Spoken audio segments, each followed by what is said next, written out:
A desperate single father. A paralyzed millionaire who's fired over 100 assistants. One interview that changes everything.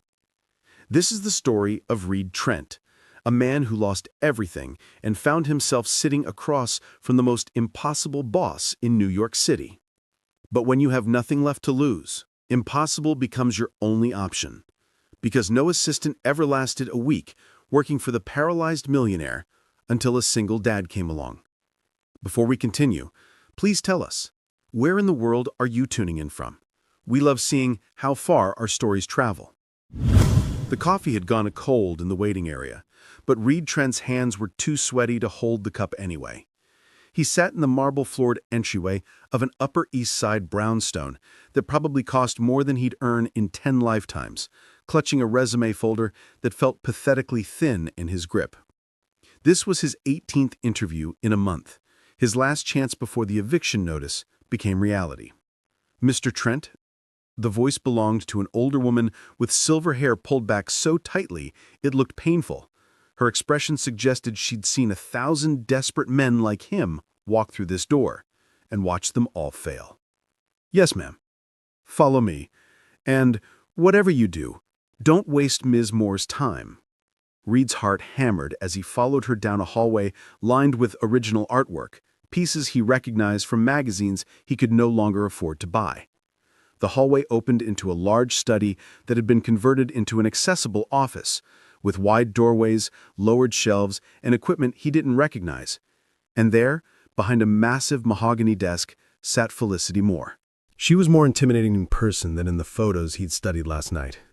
30 years old, but her steel-gray eyes held the authority of someone who'd commanded boardrooms since before she could legally drink. Her blonde hair was pulled back in a sleek ponytail, her red suit impeccable despite the state-of-the-art wheelchair she sat in. Everything about her screamed power, except for the barely visible tremor in her left hand that she quickly pressed flat against the desk. "Sit." It wasn't an invitation, it was a command. Reed sat, trying not to let his cheap suit creak too loudly against the leather chair. Felicity didn't look at his resume, she looked at him, really looked at him like she was reading every failure, every desperate moment, every sleepless night written across his face. "Tell me why you think you can do this job when more than 100 other people couldn't." The silence that followed felt like drowning. Reed had prepared for this question. He had answers memorized about his organizational skills, his attention to detail, his experience as an executive assistant at a consulting firm. Professional answers, safe answers. But something about the way she looked at him, with exhaustion beneath the hardness, with loneliness he recognized from his own mirror, made those prepared answers die in his throat. "I can't promise I'll be better than the others," he heard himself say, his voice quieter than he intended. "I don't know what made them leave, but I can promise you that I will show up every single day and give you everything I have. Because if I don't succeed at this job, my daughter and I will lose our apartment. We'll have nothing." He met her gaze directly, past the point of caring about professionalism. "So whatever you need from me, difficult hours, complex tasks, patience you think I might not have, I'll find a way to deliver it. Not because I'm special, but because I don't have any other choice." The silence that followed felt eternal. Then Felicity Moore did something he didn't expect. She laughed. It wasn't a kind laugh, but it wasn't entirely cruel either. It was the laugh of someone who'd recognized something familiar, perhaps another person who'd been broken by life and forced to rebuild with whatever pieces remained. "Everyone who sits in that chair tries to impress me. They tell me about their credentials, their flexibility, their passion for accessibility work. They last 3 days before they realize that working for someone like me isn't inspiring, it's exhausting." She paused, and Reed saw something flicker across her face. Pain, maybe, or memory. "I'm demanding. I'm particular. I have bad days where the pain makes me impossible to be around. I need help with things that make people uncomfortable. Most people can't handle the reality of what this job actually requires." She leaned forward, and for a brief moment Reed saw past the armor. He saw a young woman who'd had her whole life stolen from her, someone who'd probably watched people walk away over and over again, Not just employees, but friends, maybe even family. You're the first person who's been honest enough to admit they're desperate. So, here's my offer. 2-week trial. You show up every day at 7:30 a.m., you leave when I dismiss you, and you do exactly what I tell you without question. If you make it through 2 weeks, we'll discuss a permanent arrangement.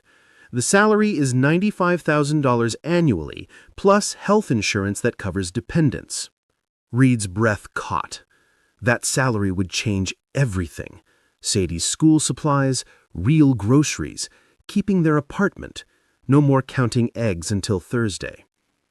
"I'll take it," he said, without hesitation. "You haven't heard the worst parts yet," Felicity warned, something almost like concern crossing her face. "It doesn't matter. I'll take it." For the first time, something shifted in her expression. The steel in her eyes softened just slightly, and Reed realized that beneath all that armor was someone who'd forgotten what it felt like to have someone stay. "Be here at 7:30 tomorrow morning. And, Mr. Trent, don't make me regret this." "I won't," he promised, meaning it with every fiber of his being. As he stood to leave, Felicity stopped him with one more question. "Your daughter, how old is she?" 6. Her name is Sadie. Something unreadable crossed Felicity's face. For a moment, she looked almost vulnerable. "If you need to leave by 3:30 to pick her up, we'll make it work. I'm not a monster, whatever people say about me." Reed felt something crack in his chest. This woman, with all her wealth and success and impossible reputation, had just shown him more consideration than any interviewer in the past year. "Thank you," he managed, his voice rough with emotion he couldn't quite hide. Reed arrived at 7:25 the next morning, too terrified of being late to risk cutting it close. The same severe assistant, he'd learned her name was Judith, led him through the Brownstones' morning routine with military precision. "Miss Moore rises at 6, Judith explained as they walked through the first floor. "She handles her morning therapy independently, but breakfast is at 7:45 sharp. You'll coordinate her schedule, manage her correspondence, accompany her to all meetings, and handle any additional tasks she assigns. Questions?" "No, ma'am." "Good. Don't touch anything without permission. Don't ask personal questions. Don't expect praise. If she's satisfied with your work, you'll know because you'll still be employed tomorrow." The morning passed in a blur of tasks that seemed designed to test his competence. Organizing Felicity's calendar required juggling board meetings, physical therapy appointments, conference calls, and what Margaret cryptically referred to as difficult days, blocked out in red. "What are the red days?" Reed asked. Judith's expression tightened. "Days when the pain is worse. Days when you'll need to be particularly patient. Days when most assistants quit." Reed was reviewing the schedule when Felicity wheeled into the office at exactly 7:45, dressed in a navy suit that probably cost more than his monthly rent used to be. "Coffee," she said without preamble. "Black, no sugar, in the blue mug on the third shelf." Reed moved quickly, grateful he'd memorized the kitchen layout during Judith's tour. When he returned with the coffee, blue mug, black, no sugar, Felicity took it without comment. No thank you, no acknowledgement, just acceptance of what she expected him to deliver correctly. The morning continued like that. Short commands, immediate execution, zero feedback. Reed scheduled a conference call, printed documents for a board meeting, and fielded emails from her executive team at More Innovations, the tech company she'd built from nothing after dropping out of MIT at 19. He'd researched her last night, staying up until 2 a.m. despite the exhaustion. Felicity Moore, tech prodigy, self-made millionaire by 25, CEO of a company specializing in accessibility software and adaptive devices. Then, at 28, a horseback riding accident during a corporate retreat, paralyzed from the chest down. 2 years ago, the same amount of time since Reed's life had fallen apart. He pushed the thought away, focusing on the task in front of him. Felicity was reviewing a presentation for an investor meeting, her fingers flying across an adaptive keyboard with practiced ease. "This slide is wrong," she said suddenly. The market projection is outdated. Pull the latest data from the Q2 report and update it. I need it done in 20 minutes. Reed's pulse spiked. He hadn't used this kind of software since his old job, the one he'd lost after everything with Cassidy. No, don't think about that now. He pulled up the files, found the data, and rebuilt the slide with 5 minutes to spare. When he showed it to Felicity, she studied it for a long moment. "Acceptable," she said finally, and Reed felt absurdly proud of that single word. The first difficult day came on his 4th day of work. Reed arrived at 7:30 to find Judith waiting with an expression that might have been sympathy on anyone else's face. "She's having a bad morning," Judith warned. "Physical therapy didn't go well. The pain is worse than usual. If you can't handle it, now's the time to leave." "I'm not leaving," Reed said quietly. Judith studied him for a moment, then nodded. "We'll see." When Reed entered the office, Felicity was at her desk, but everything about her posture screamed pain. Her jaw was tight, her movements careful, and when she looked up at him, her eyes were shadowed with exhaustion. "I need my medication," she said, her voice clipped. "The bottle in the second drawer, left side of the desk." Reed found it quickly, along with a glass of water he'd learned to keep filled on the credenza. "I don't need you hovering," she snapped when he handed them to her. "Just do your job." Reed stepped back, giving her space. The morning was brutal. Felicity's usual sharp commands became cutting criticisms. The coffee was too hot. The schedule was organized wrong, even though he'd done it exactly like yesterday. The email he drafted was juvenile and needed to be completely rewritten. Reed rewrote it, twice, then a third time before she accepted it with a dismissive wave. By noon, he understood why people quit. This wasn't just demanding, this was impossible. Nothing was good enough. Every task was wrong somehow, even when he did exactly what she'd asked. But something kept him from walking out. Maybe it was the way her hand shook when she reached for her coffee. Maybe it was the tightness around her eyes that spoke of pain he couldn't imagine. Or maybe it was the flash of something almost like regret when she snapped at him for the 6th time that hour. Or maybe it was the memory of Sadie this morning, asking if they could afford the field trip to the Science Museum next month, the one that cost $30 he didn't have. "The investor meeting is in an hour," Felicity said at 1:30. "I need you to drive me." Reed blinked. "Drive you? Do you not have a license, Mr. Trent?" The sarcasm was thick. "No, I do. Yes, I'll get the car." The accessible van was parked in a private garage behind the brownstone. Judith showed him how to operate the wheelchair lift, and within 20 minutes they were navigating Manhattan traffic toward a glass tower office building in Midtown. Reed had forgotten what this felt like, being part of something important, sitting in traffic on the way to a meeting that mattered. He'd spent so long scraping by, focused only on survival, that he almost forgot there was a whole world of business and ambition still turning without him. "You're quiet," Felicity observed from the passenger seat. "I'm concentrating on driving," which is partially true. "Everyone talks to me. They try to fill the silence with small talk or questions they think I want to answer. You don't." Reed glanced at her briefly before returning his eyes to the road. "Would you prefer if I did?" "No," she said, and he heard something almost like approval in her tone. "I wouldn't." They rode the rest of the way in comfortable silence. The investor meeting was held in a conference room that overlooked Central Park. Reed helped Felicity set up her presentation materials, then took a seat in the back corner as instructed. He watched as she transformed. The woman who'd been sharp and in pain that morning became someone else entirely, confident, commanding, brilliant.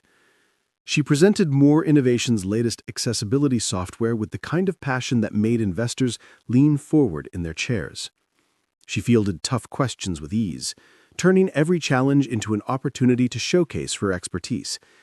This was why she'd built a $340 million company before turning 30. When one investor asked about her condition and whether it affected her ability to lead, Felicity's smile turned razor sharp. My paralysis affects my legs, not my mind, and it gave me first-hand experience with the exact market we're serving. I'd argue that makes me more qualified, not less." The investor had the grace to look embarrassed. On the drive back, Felicity was quiet again, but it was a different kind of quiet. Less brittle, less guarded. "You did well today," she said as they pulled into the garage. Reed nearly swerved. Thank you." "Don't let it go to your head, Mr. Trent. You're still on trial." But there was something almost playful in her tone. The 2-week trial period ended on a Friday. Reed had shown up every day at 7:30, left at 3:25 to pick up Sadie from school, and handled every impossible task Felicity threw at him. He'd survived 3 more difficult days, learned to anticipate her needs before she voiced them, and stopped flinching when she snapped at him. He'd also started to notice things. The way she tensed before admitting she needed help with something. The way she rubbed her left wrist when the pain was bad, but she didn't want to take more medication. The way she stared out the window sometimes when she thought he wasn't looking, her expression distant and achingly lonely. On Friday afternoon, Felicity called him into her office at 2:30, earlier than usual. "Sit," she said, and Reed's stomach dropped. This was it. He'd failed somehow. She was letting him go. "You've made it 2 weeks," Felicity said, her expression unreadable. "That's longer than 80% of your predecessors." Reed waited, barely breathing. "You have taken care of me, yes? The permanent position is yours if you want it. $95,000 annually. Health insurance, including dental and vision for you and your daughter. 2 weeks paid vacation and a standard holiday schedule. You'll report directly to me, and your hours will be 7:30 a.m. to 3:30 p.m. Monday through Friday, with occasional evening or weekend work as needed with advance notice." She paused, and something shifted in her expression. "I should tell you that this job won't get easier. There will be more bad days, more moments when I'm impossible to work with, more times when you'll wonder why you're putting up with this." She looked directly at him. "But you've earned this position, Mr. Trent. You've shown up, you've been reliable, and you haven't treated me like I'm fragile. So I'm asking, do you want this job?" Reed thought about the eviction notice he'd finally been able to pay off, about the real groceries in his fridge, about Sadie's excitement when he'd told her they could stay in their apartment. But he also thought about the woman sitting across from him, brilliant and prickly, and so determined not to need anyone that she'd forgotten how to let someone care. "Yes," he said firmly, "I want this job." "Then it's yours." Felicity extended her hand and Reed shook it. Her grip was surprisingly strong. "And, Mr. Trent, you can call me Felicity now. We're past the formal stage." Something warm unfurled in Reed's chest. "Then you should call me Reed." The smallest smile touched her lips. "All right then, Reed, welcome to More Innovations." The next 3 months passed in a rhythm that became surprisingly comfortable. Reed learned Felicity's patterns, the way she worked best in the early morning before the day's stress accumulated, the way she needed exactly 14 minutes between physical therapy and her first meeting to compose herself, the way she preferred her office completely silent when reviewing financials, but didn't mind conversation during administrative tasks. He also learned to read her moods. The days when she woke up in pain were marked by a tightness around her mouth that never quite faded. The days when she was frustrated by her limitations showed in the way she gripped her wheelchair's controls just a little too hard.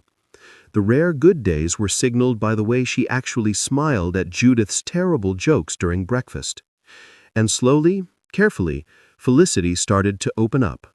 It began with small things, a comment about a difficult board member, a frustrated observation about her physical therapist's new experimental approach, an offhand mention of how she'd started her company in a cramped apartment in Brooklyn, coding for 18 hours straight on caffeine and ambition. Reed matched her vulnerability with his own, carefully, gradually, during late-night work sessions when the brownstone was quiet except for the hum of computers and the distant sounds of the city. "How long were you married?" Felicity asked one evening in early October, 4 months into his employment. They were preparing for a presentation to a potential partner, and Reed had been updating slides for the past 2 hours. The question caught him off guard, and he looked up to find Felicity watching him with genuine curiosity. 8 years, he said quietly. "We met in college. Cassidy was studying physical therapy. I was in business administration." "Cassidy," Felicity repeated. "That's a beautiful name." Reed nodded, feeling the familiar ache in his chest, but it wasn't the crushing pain it used to be. Time and stability had softened it into something gentler. "She was amazing, smart, funny, ridiculously patient with me when I was stressed about exams." "What happened?" Felicity asked, then quickly added, "You don't have to answer if—" "No, it's okay." Reed set down his laptop. "She had a brain aneurysm 2 years ago, undiagnosed. She was working at a rehabilitation center, treating a patient in the hydrotherapy pool when she had a seizure. By the time they got her to the hospital—" He didn't finish the sentence. He didn't need to. "I'm sorry, Reed. That's devastating. The worst part was having to tell Sadie that Mommy wasn't coming home. She was only 4. How do you explain death to a 4-year-old? "I don't know," Felicity admitted. "But from what I've seen, you're doing an incredible job with her." Reed glanced up, surprised by the warmth in her tone. "She talks about you constantly," Felicity continued. "Daddy says this, Daddy does that. She thinks you hung the moon, Reed. That's not nothing." Something tightened in Reed's throat. "Thank you. That means a lot." Felicity looked like she wanted to say something else, but instead she redirected. "Tell me about her. What's Sadie like?" Reed felt himself smile, the real kind that he hadn't managed much in the past 2 years. "She's incredible. 6 years old and already reading at a 3rd-grade level. She loves dancing, even though we can't afford proper lessons. She's obsessed with butterflies and asks approximately 200 questions an hour." "She sounds wonderful," Felicity said softly. "She is. She's the only reason I'm still standing." Reed paused, then added, "This job saved us. I need you to know that. The day you hired me, we were about to lose our apartment. Sadie was wearing the same pajamas for 3 days because I couldn't afford laundry detergent. I was stretching eggs until my unemployment check arrived." Felicity's expression shifted, surprise, then something that might have been pain. "I didn't know it was that bad," she said quietly. "I didn't want you to," Reed admitted. "I was terrified you'd see me as too desperate, too risky. But the truth is, you saved my daughter's life. You gave us stability when we had nothing." "You earned it," Felicity said firmly. "You show up, you work harder than anyone I've ever employed, and you treat me like a person instead of a condition. That's worth far more than $95,000. Their eyes met, and something passed between them. Recognition, understanding, connection. "Can I ask you something?" Reed ventured. "You just did," Felicity said, but there was a smile in her voice. "Why did you hire me, really?" Felicity was quiet for so long Reed thought she wouldn't answer. Then she said, very softly, "Because you were the first person who looked at me and saw someone worth staying for. Not the wheelchair, not the money, not the challenge of working for an impossible boss. You saw me." Reed's breath caught. "Everyone else who walks through that door sees Felicity Moore, the paralyzed tech CEO. They see someone to pity, or someone to be inspired by, or someone to prove themselves against. But you saw someone who needed help, and you needed a chance. And maybe I was hoping you'd understand what it's like to have your whole life ripped away." "I do understand," Reed said quietly. "I really do." "I know," Felicity whispered. "That's why you're still here." The turning point came in November, on a Tuesday that started like any other. Reed arrived at 7:30 to find Felicity already in her office, staring at her computer screen with an expression he couldn't quite read. "Good morning," he said carefully. "Coffee?" "No. Close the door." Reed's stomach tightened as he did what she asked. Is everything okay? My physical therapist called this morning. He wants to try a new treatment protocol. It's experimental, painful, and has about a 30% success rate for people with my level of injury. Success rate for what? Reed asked gently. Regaining some sensation. Maybe some movement in my legs. Her voice was carefully neutral, but Reed could hear the hope underneath. Hope that terrified her. Are you going to try it? I don't know. Finally, she looked at me. And Reed was startled by the vulnerability in her eyes. What if I put myself through months of pain and it doesn't work? What if I let myself hope and then lose all over again? Reed moved closer, crouching beside her wheelchair so they were eye level. What if it does work? That might be worse, Felicity whispered. Because then I'd have to grieve all over again for the 2 years I lost. I'd have to face how much I gave up because I was too scared to try. Felicity, you didn't give up anything. You built a company, you led a team, you created technology that helps thousands of people. You survived something that would have destroyed most people. That's not giving up. That's courage. It doesn't feel like courage, she admitted. It feels like cowardice, like I'm too afraid to try because failing would confirm what I already believe about myself. What do you believe about yourself? That I'm broken, she said, so quietly he almost didn't hear her. That no amount of success or money or achievement can fix what I lost that day. Reed reached out slowly, giving her time to pull away, and covered her hand with his. She didn't pull away. You're not broken, you're healing. There's a difference. Felicity's eyes glistened. How can you be so sure? Because I'm healing too, Reed said simply. 2 years ago, I thought my life was over when Cassidy died. I thought I'd never feel anything but grief and fear again. But you gave me a chance, and slowly, without even realizing it, I started living instead of just surviving. He squeezed her hand gently. Try the treatment, Felicity. Try it because you deserve the chance, not because you're broken and need fixing. And if it doesn't work, you'll still be the same brilliant, impossible, incredible person you are right now.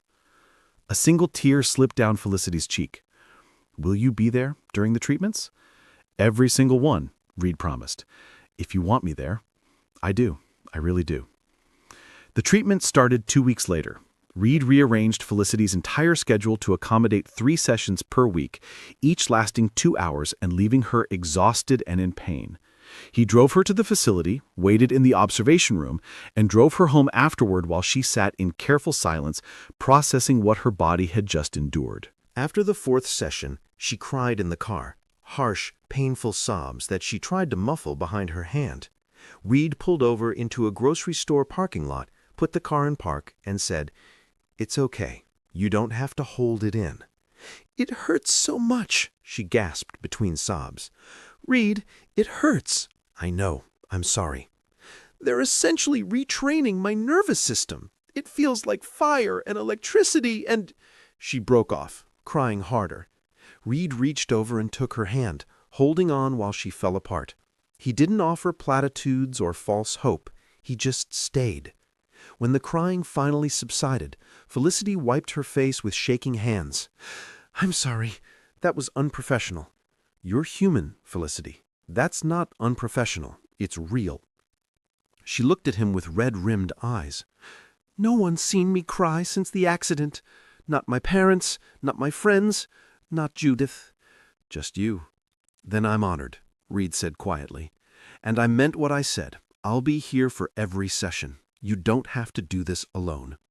Something shifted in Felicity's expression. Gratitude, yes, but also something deeper. Something that made Reed's heart beat faster. "Thank you," she whispered, "for everything." In December, Reed's childcare arrangement fell through on a morning when Felicity had an important video conference with international investors. He called Judith in a panic at 7:15. "My babysitter is sick and Sadie's school has a half-day. I can try to find—" "Bring her," Judith interrupted. "What? Bring your daughter. Miss Moore won't mind." Reed wasn't so sure about that, but he had no other options. He arrived at 7:40 with Sadie in tow, her backpack full of coloring books and her stuffed rabbit tucked under one arm. She was wearing her favorite pink dress and had insisted on putting her hair in pigtails all by herself. "I'm so sorry about this," Reed said, as he led Sadie into the office. "I promise she'll be quiet. She's got activities and—" "Reed, it's fine," Felicity said. And to his shock, she was smiling. A real smile. "You must be Sadie." Sadie, normally shy around strangers, stared at Felicity with wide eyes. "Are you Daddy's boss?" "I am."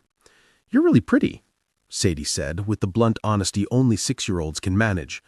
"Why are you in a wheelchair?" "Sadie," Reed's face flushed.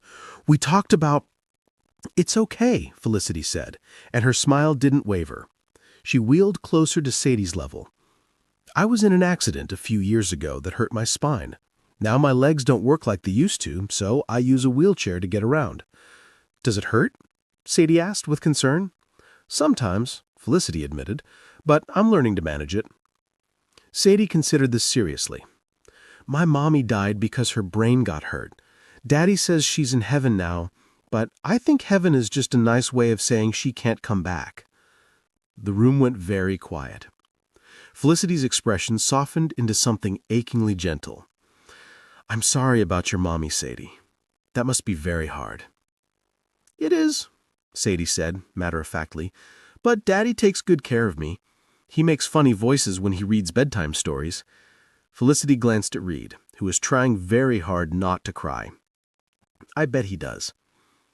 "Can I color at the table?" Sadie asked, already eyeing the small conference table near the window. "Of course. And if you get bored, I have some interesting things on my computer you might like to see." 3 hours later, Reed looked up from answering emails to find Felicity showing Sadie basic coding principles on her tablet. His daughter was completely enthralled, asking questions faster than Felicity could answer them.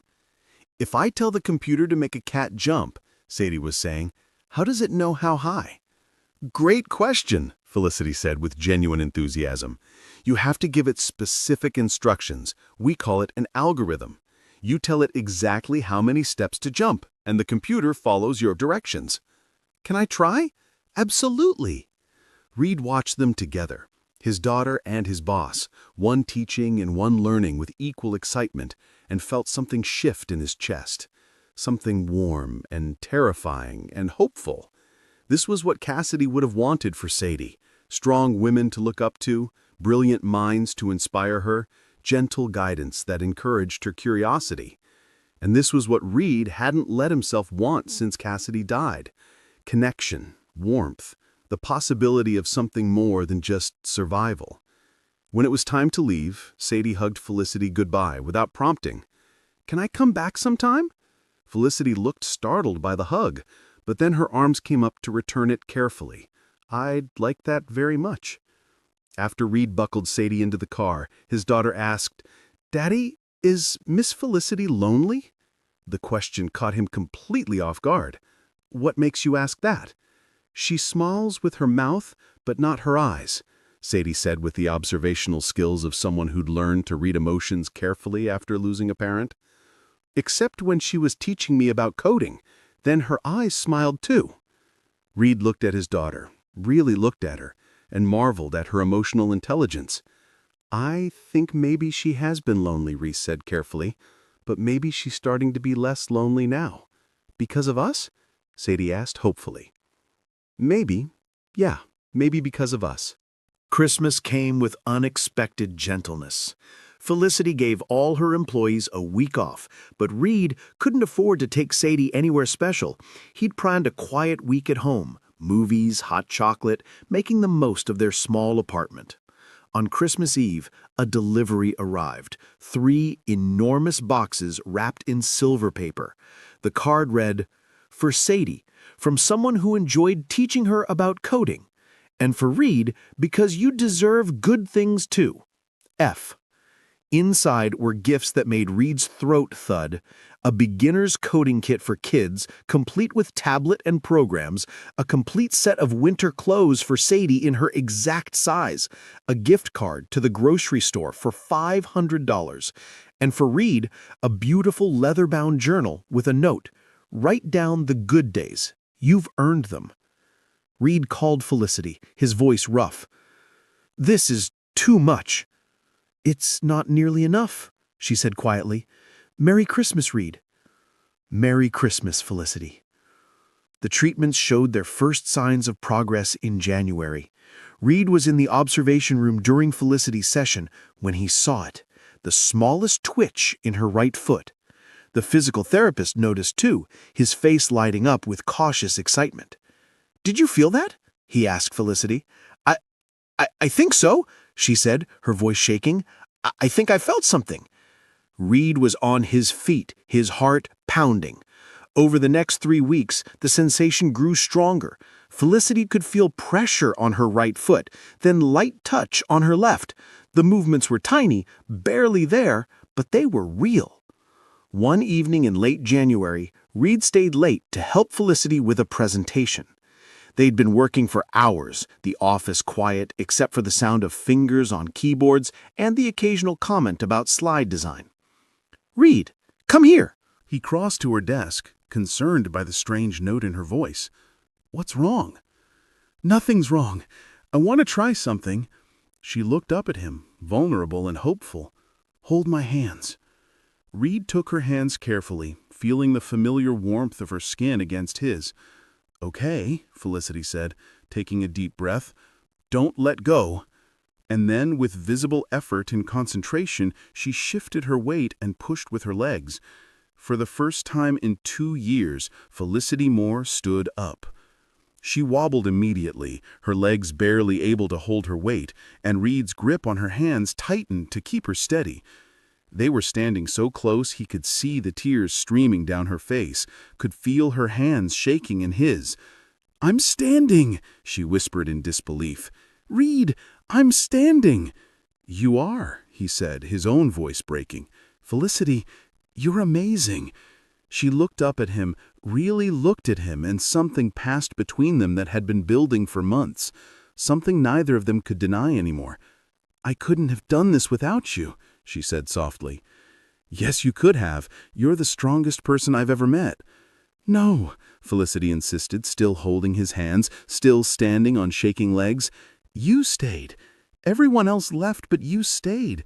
You saw me on my worst days, and you came back. You made me believe I was worth the effort." Reed's heart was pounding so hard he was sure she could hear it.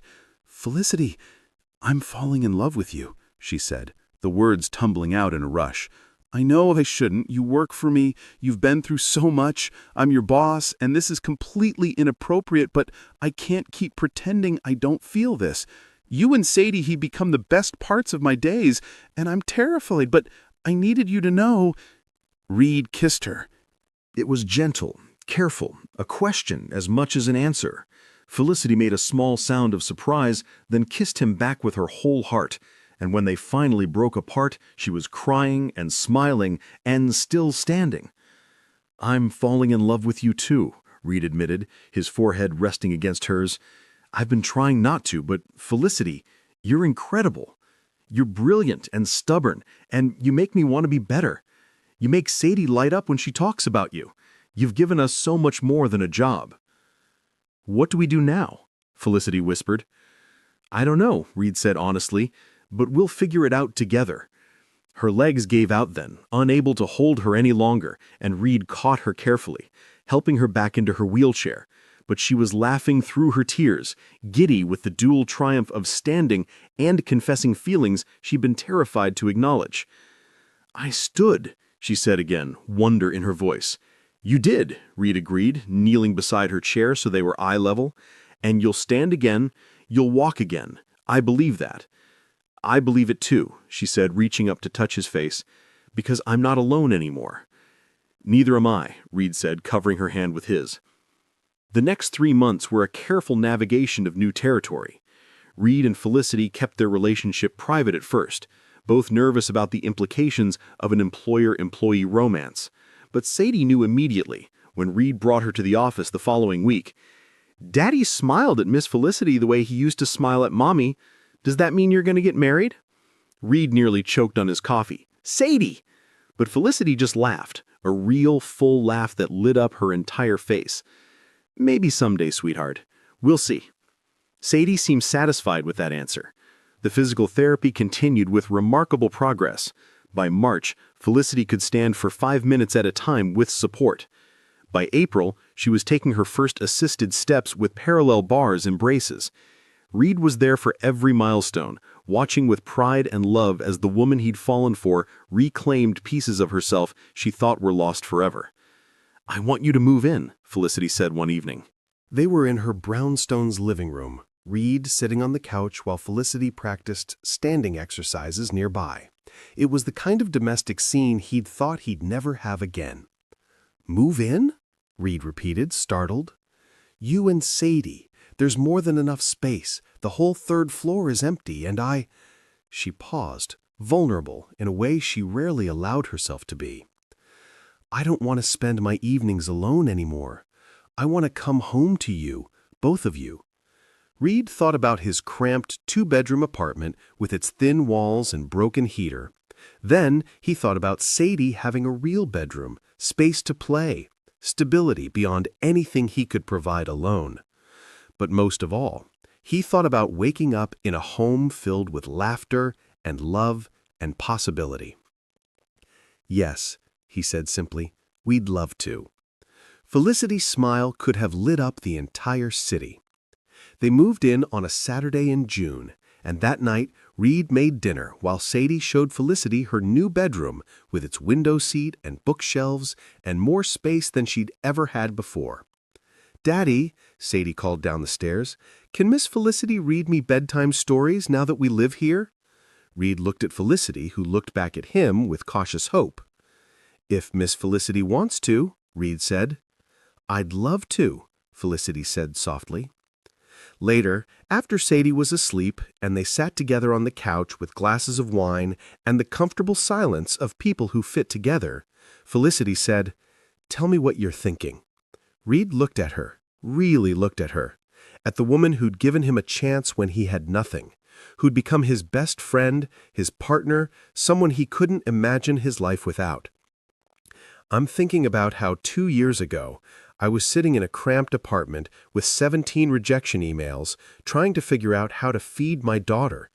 And now I'm here with you, in a home that feels like a sanctuary.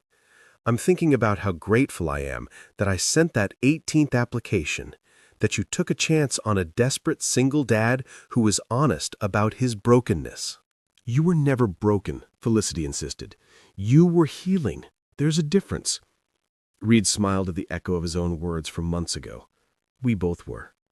"We both are," Felicity corrected, reaching for his hand. "And we'll keep healing together." "Together," Reed agreed, bringing her hand to his lips.